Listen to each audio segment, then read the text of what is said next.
Before steel mills, before railroads, before America had the cities we recognize today, it had the lumber that built them, and that lumber was cut by men most history books never name, the French-Canadian voyageurs of the northern woods. They crossed from Quebec into Michigan, Wisconsin, and Minnesota by the tens of thousands, chasing winter wages and a world of endless timber. They moved through forests so dense the sun barely reached the ground, white pines towering 100 feet above them. They lived in rough-hewn bunkhouses, where the cold bit through every seam of their coats. But when the axes swung, everything changed. These Canadians were famous for their speed, their endurance, and their fearlessness. Loggers who could drop a tree with perfect precision and send it crashing exactly where they wanted. They ran the camps, cooked the meals, hauled the sleds, sharpened the saws, and kept the crosscut blades singing through the winter air.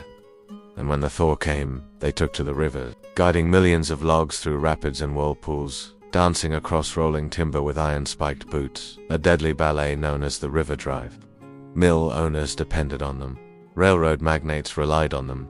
Whole towns in Michigan's Upper Peninsula, the Wisconsin Northwoods, and the Minnesota Iron Range were built on their backs. Because America didn't rise from polished floors and marble halls, it rose from forests cut by men who spoke French, prayed hard, and worked harder.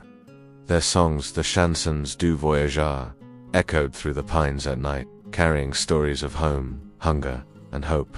Their sweat fed the mills that fed the railroads that fed the cities that fed the country. By the 1920s, when the Great White Pines were finally exhausted, most of these men vanished into new jobs or back across the border. But the lumber towns, the river ports, the sawmill cities, they all still carry the fingerprints of the workers who carved the frontier with calloused hands. Because some legacies aren't carved into stone, they're carved into the land itself. Keep the lantern lit, subscribe for more hidden history.